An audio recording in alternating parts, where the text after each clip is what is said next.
Hi everybody, welcome back once again to the Eastfield Gunroom YouTube channel with me, Matthew Morgan. Now, regular viewers of the channel will know I'm a huge Winchester fan, so we've got a very exciting Winchester for you today. Before we look at that though, if you do like the videos and you do enjoy them, please do hit like, please do hit subscribe.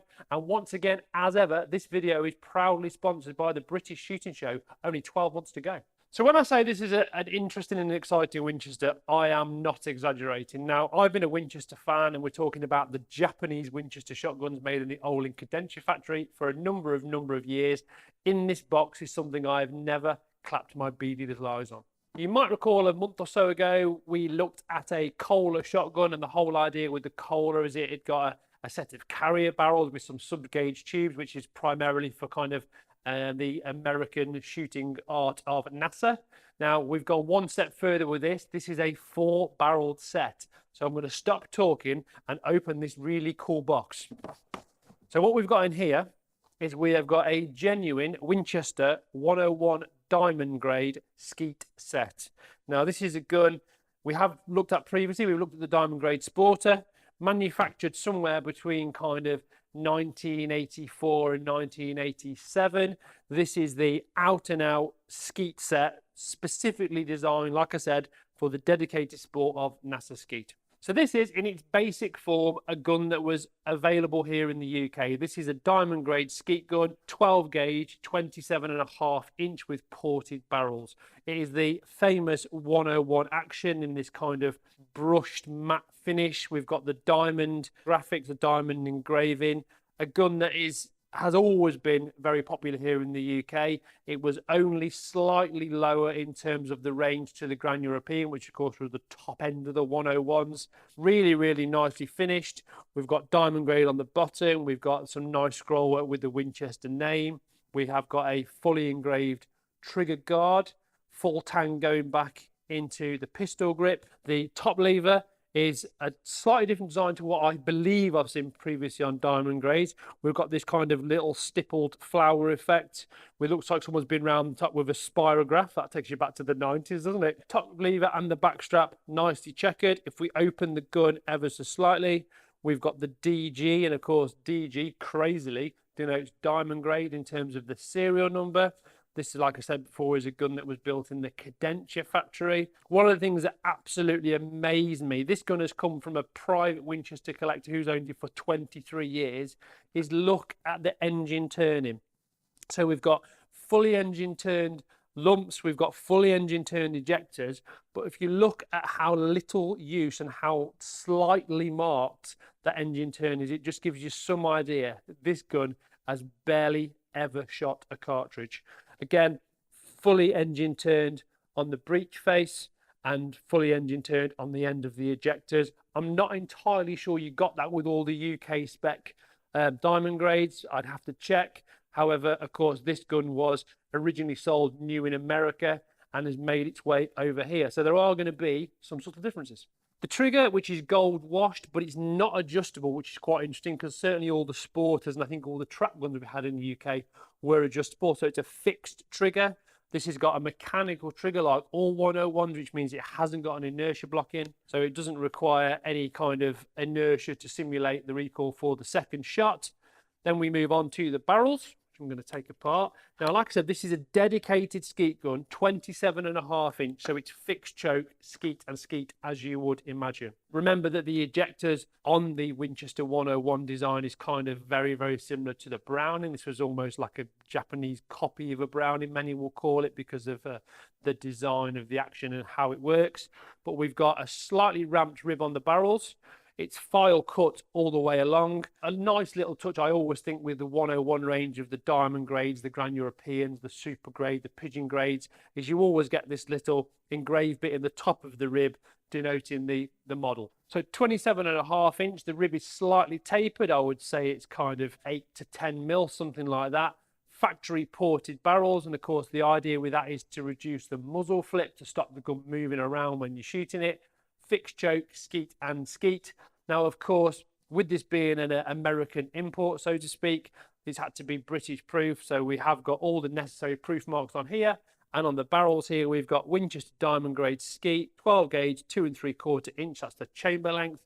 And of course, it's got East Alton, Illinois, USA, which is where the gun originally came from, having been manufactured in Japan first. So I mentioned, of course, this is a skeet set. Now, the only skeet set I've ever seen before with the Winchester name in front of it was a 12, 20, 28. So basically that meant there was a set of barrels in each of those calibers. However, with this set, it's a 4-barrel set. We've got 410, 28, 20 gauge and 12. So we go back into the deluxe caramel lined case and we get the 20 bore barrels out. Now the 20 gauge are also ported, also skeet and skeet. We've got the same white foresight bead, the same white mid bead as we have on the 12s, and we've also got that slight gradual taper, the little bit of the step, and the diamond grade to finish off, which of course is engraved into the top of the rib. Very similar to the 12 bore. I mean, it looks like a disco ball, this gun has seen so little use. All on the ejectors again, all around the breech face. Very, very nice piece of kit without question. So let's just try the 20 bore barrels onto the action. And because of the way this gun has been engineered, you only need one forend because, of course, you've got the wood on each additional set of barrels to take up any kind of movement, and that just fits on with a simple little click, exactly the same as the 12 bore barrels did. Whilst I'm talking about the forend, we have got a standard kind of beaver tail design. We've got some double point kind of flared checkering and quite an interesting flat front. From memory, the 101 Diamond Grade trap guns were a slightly different design. Again, I would imagine this is probably from input from NASA shooters. We want a slightly different design on our gun. Winchester listened to them and Winchester came up with this. So we'll take the forend off, and as you would expect, all the numbers all matching, all the screws completely in line, which again shows, having been in a Winchester private collection for the past nearly 25 years, this gun has been massively, massively cared for.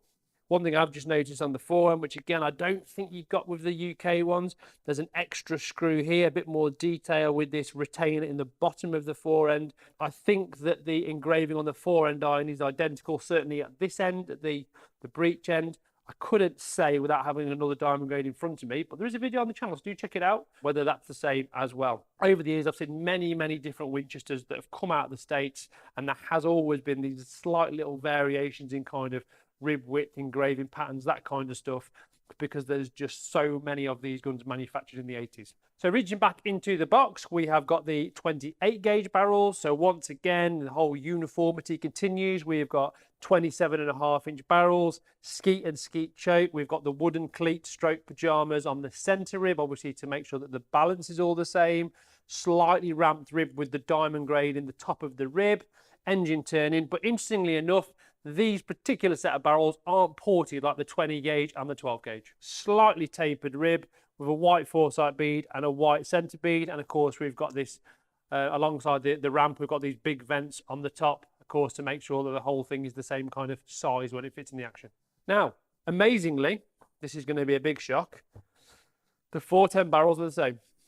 So we have got no porting, same big block of wood, and of course, you can see the real difference there, because essentially this is probably a 20 gauge barrel that's been machined out less to make it into the sub gauges. Engine turned again, very, very nice. This is going to be a lot of fun. So we'll put the 410 barrels onto the action, and once again, it just fits together like a Swiss watch. So what's really interesting, having weighed all of the barrels individually, is the 12 bore barrels are actually slightly lighter than the rest. I can only assume that this is to enhance the balance with obviously the smaller gauge barrels. So those wooden pajamas on the side of the barrels have slightly different weights as you go down the calibers to keep, I would imagine, the balance point neutral. So let's try that. And it is pretty much on the hinge pin as you would expect. You'll get the same result with each set of barrels, because of course what Winchester have done is they've painstakingly gone to the effort to make sure that the gun balances, which is slightly more important than the actual weight of the overall gun. So remember that with every single barrel you're shooting the same stock, the same forend. So what we've got here is we've got a traditional kind of skeet stock, so it's quite slim in the grip. You'll notice it's a very shiny finish. This is a traditional polyurethane lacquer American finish, so it's very, very durable, very hard wearing. Underneath all that lacquer is probably an AA grade of wood, which is how they used to grade these guns over there. Very nicely figured. You've got some nice fiddleback, standard diamond grade checkering, which is triple point at the top of the head with this kind of wizard's beak at the bottom. And something I've never seen before, again, this is a Winchester skeet recoil pad. Now, with the normal Winchester line of guns, you would get a non kind of checkered end butt. What this got, this kind of woven finish, and that's all to do with it making nice and slidey when it's in your skeet vest for ease of mounting. Again, something I've never ever seen, and without a doubt, all traditional. We've got the familiar diamond grade logo at the back of the backstrap where it goes into the neck of the stock.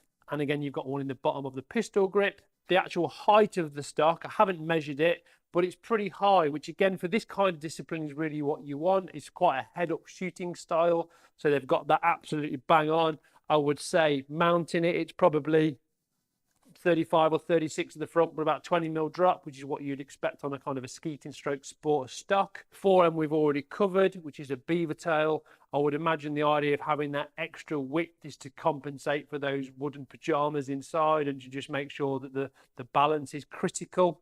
This is American walnut, like I mentioned, kind of a AA grade. When you bought one of these guns over in the States, as the American viewers will be able to vouch for, you could have pretty much whatever you wanted. There was boxes and boxes of stocks you could chop and change, whereas in the UK, we sadly, as a Winchester fan, got the dregs. Before we move on, I just want to say something in terms of the rarity of this actual skeet set. I have seen 20-bore 101s before. Obviously, I've seen millions of 12-bore 101s.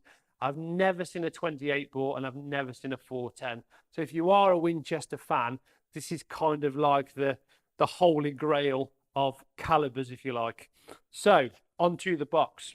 Now, when I first saw this, I thought it might be something like a 1980s trombone salesman would carry around. But when I look closely, we've actually got Winchester classic doubles on the top of the box.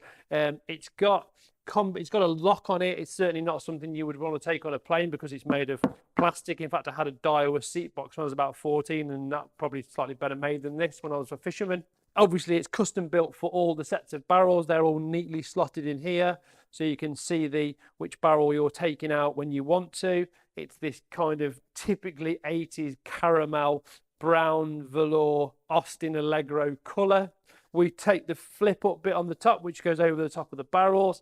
That's where the stock and the action is seated with this handy little strap. You might just be able to see that there. And then the forend lives in its own little compartment. And behold, look at this paperwork. We have got the original red and white. If you're a Winchester owner and you bought one of these new in the 80s, you will have one of these because it was a generic book for all of the guns. As you can see there, it covers the 101 range, and that's pretty much it. Anything was built on a 101 action.